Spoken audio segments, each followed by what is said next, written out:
minute. Yeah, I definitely wanted you. I mouthed him. I said, you got to bring him back. You know any Luke Combs songs? We play him on them. I know he's a popular artist, so I just want to go in there. Yeah, I wouldn't have a clue. Great question. More than me.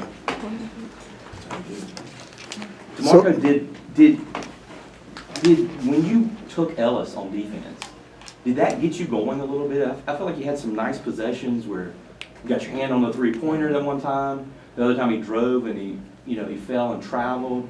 Like it was a career high offensively for you, but did your defense light that up a little bit? Yeah, most definitely. I think when you do something good on defense, it just makes the game easy for you. You know what I'm saying? Like you go in the game cold, but when you make a play on defense, it just warms you up. You know what I'm saying? It gets you in the rhythm a little bit easier. So I definitely did.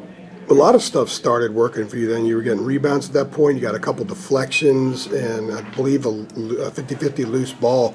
When you got on him, because he was having a lot of success early, when you got on him and you were able to kind of slow him a little bit, what did that do for confidence, for your own personal mojo? Like I said, just rhythm. You know, I think that's the biggest thing when you get out there. You know, you prepare every game, every practice, but to get in the rhythm in the game is a little bit different. You know what I'm saying? Like you're trying to play your role, you're not trying to go outside your role. So for me to get that rhythm early on was important for me to, you know. What is your vertical leap? A couple of rebounds you had today. You skied over even the big guys. You said what? What's your vertical leap? A couple of your boards today, you were well above the bigs. I have no idea. You need to find out. I do need to find out. Well, I'll ask you next time. But I think it went down a little bit down. 40 in high school. How surprised were you that the official actually made the call when Ellis kicked his legs forward on that three? And a lot of times, this year that call goes against the defender. Yeah, I didn't think he was going to call it, to be honest. You usually don't get that call. They cut the margin to 13 in the second half, about 7 minutes in or so, and probably the most energy the building had. That was in that little range of time where you guys have had leads on the road recently and weren't able to hold on. But you pushed it to 21 and then a little bit more after that. What was the difference in you guys pushing the lead then instead of either maintaining or letting it loose? Coach Davis at halftime, he was talking about our growth throughout the season. I think that's one thing that we needed to work on, just putting teams away, because we can compete with any team with our talent, but just putting them away. That's we let teams hang around, so that was an important message for us, and I think we executed that in the second half. That was his primary message at halftime. Put them away. Did he reference the Pitt game and Virginia and some of the others? No, he didn't reference any game. He was just we know. You know what I'm saying? That's something that we have to work on. So. Yeah. Marco, when you're over there, on the bench, the game's starting, and you're getting in at some point, and the guys are out there, like, is there anything in particular you're watching, you're trying to pick up on? Like, how are you trying to maybe mentally go about getting yourself into the game before you get into the game? Is there a certain process for you at all?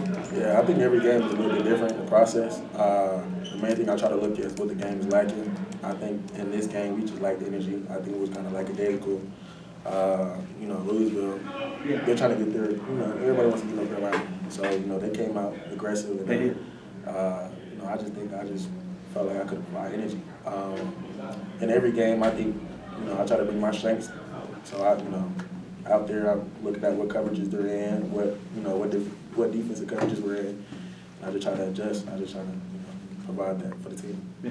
At what point did you and the team know that Armando was going to actually not only play but start? We had an idea like early today when he was in walkthrough, but we didn't know until game time. And he just suited up. So. What do you think about that? Like, what kind of a boost was that? And what did that say about his stuff? It shows that he's a leader. It shows that he wants to be out there with us, and we respect that. When he does that, we all want to follow him. So. And when he got going today, about 8 minutes in, then you guys got going. He had a 17-4 run to sort of change the game. Is it just the infectiousness of the way he plays when he is doing the things he was doing, because he was rebounding pretty much every shot, and he had a couple, I think his first 2 buckets were dunks, one was a putback. Those are Armando things. Was that infectious when he started doing that stuff? Yeah, I think when someone plays up, when they raise their level, everybody else just wants to, follow along. We don't want to be the one to let them down. So when Armando's doing that, we're just right behind him. We don't want to, let him down. We're trying to play it good too. So. How did you break your hand?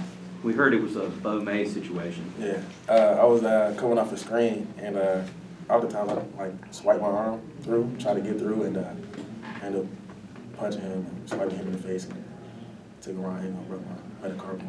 Did it hurt? Yeah, it hurt. Yeah, I mean, well, you made it seem like, it just kind of. Yeah, I didn't know what was wrong at first. Like I just couldn't move it. I didn't think it was broken, but when Doug was feeling on it, it was kind of crunchy, and that was a red flag. So Yeah, crunchy, yeah. Did those 5 games, I don't know, change your perspective on things? Armando was saying the other day, or he said several times when he sat out at Virginia Tech, he actually gained a little bit of a new perspective about how he might be able to play with more energy and stuff. Did it, sitting out, how did that affect you, if at all? I just felt like it just made a pause in my season.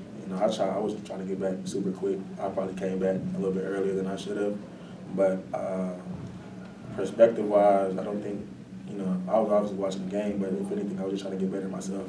Just tighten things up, my shot mechanics and stuff, anything I could work on. I was limited, but I was still trying to get better any way I could. Yeah, it's good. Great. Good.